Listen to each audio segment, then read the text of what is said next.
morning, Sun City residents. This is Rusty Bradshaw. I'll be giving you some highlights from the Recreation Centers of Sun City board meeting that took place on Thursday. And the bulk of the meeting was about the board policies, the revised board policies. However, there was a motion on the floor to amend Board Policy 24, titled Preservation and Improvement Fee, Capital Improvement Fee, and Collections, Section 1, titled Preservation and Improvement Fee, Paragraph D, titled Projects Funded from Preservation and Improvement Funds, as follows. The only change would be to change the minimum of amount needed to become a PIF project from $300,000 to $500,000. However, Director Jim Ruff pulled this motion from the table and asked that it be postponed until the fall of 2026. So that motion is postponed. And then for a second reading, the board considered the upcoming 2026 budget, and that passed unanimously. Now for the remainder of the agenda, which was board policies, and these were first readings only. Second readings will be done in December.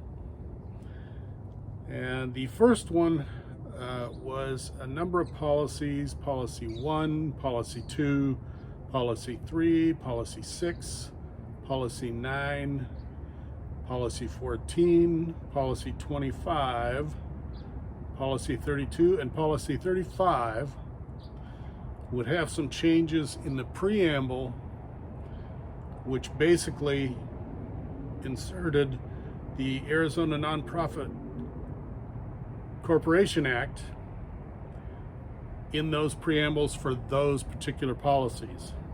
And that was to be consistent with what was done with the bylaws.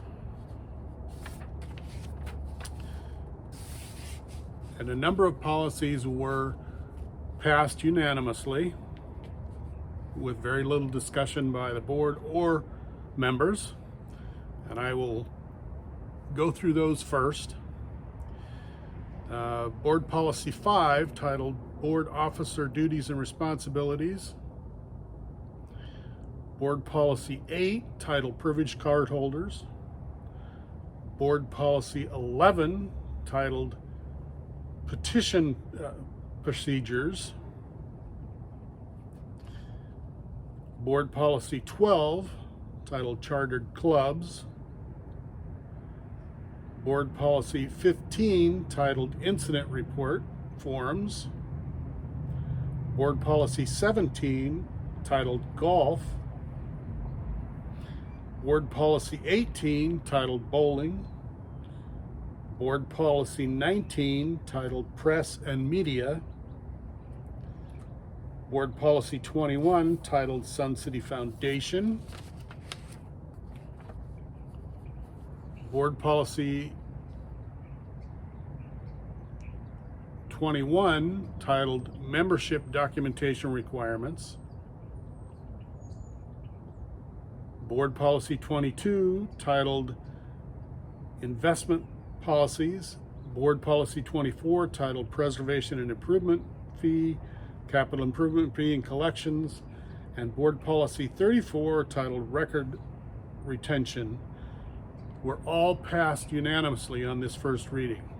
Now let's back up just a second to Board Policy 21, titled Membership and Documentation Requirements. There was some changes during an amendment to the original motion, and this was to add a couple of paragraphs.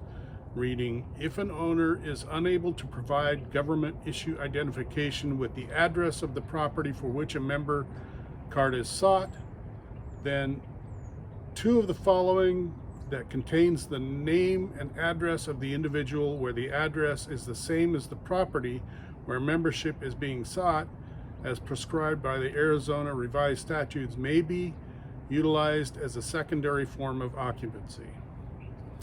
All right. Now, there were two other motions that were tabled. That would be Board Policy 7, titled Bid Procedures and Contracts. There was quite a bit of discussion by the board about language within the policy, and so they decided to clean that up before it came back again to the board, and it will come back as a first reading. And then there was Board Policy 10, titled RCSC Rules and Regulations, and that one had quite a bit of discussion, including a member, and I'll go through that in detail. And that one was also postponed until they can clean up the language. Now, on Board Policy 10, a member wanted to address cyberbullying and the need to address that clearly. This is a member of the Country Dance Club, and this member believes there should be a code of conduct for clubs and the communication within.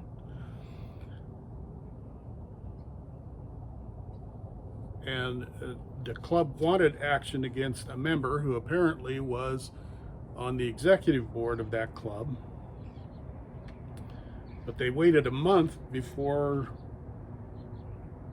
anything's happened, and this member claimed that there was no response.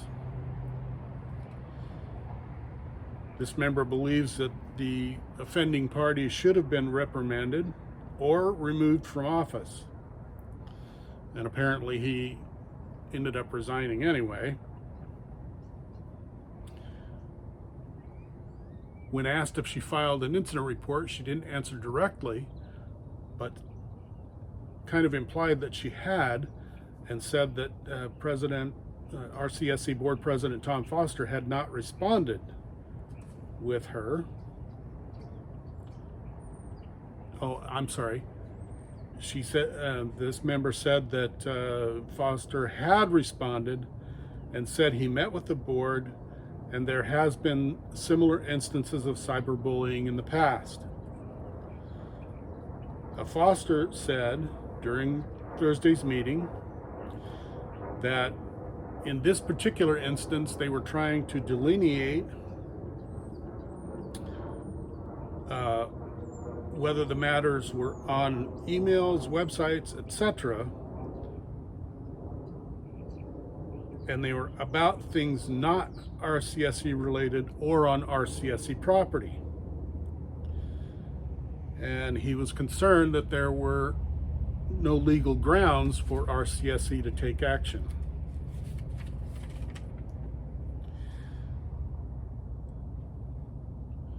The member was asked if she had taken this to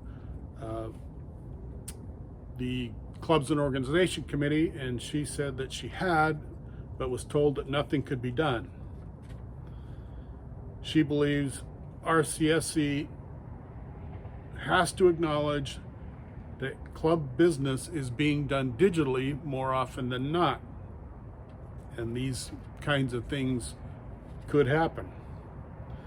RCSC Board Vice President Chris Nettesheim said that she is aware of the situation, but she wanted this member to let the board know what changes she would like to see in Board Policy 10. The member said that something to the effect of inserting wording like executive members on clubs are prohibited from bullying, cyberbullying, telecommunications, harassment, or any form of intimidation or threats against anyone or other members of the club or club property. Steve Collins, who is president of the Clubs and Organizations Committee, said that if something is said in person on RCSC property, it is addressed. But if it's in an email or text going to one person, that person can block the communication or whatever they feel is necessary. But right now, the COC is not enforcing emails, texts, or recordings. RCSC board member Rick Gray suggested that the board consult its legal counsel about this situation and see what they could do legally, because there are things they can do and some things they can't do, and he believes this situation is in the latter category. He did, however, say he understood the stress and frustration caused by this. So that's the highlights from the board meeting last Thursday. And again, they will address this in their December meeting for the second readings on all those policies except for the two that were tabled. So thank you again for watching.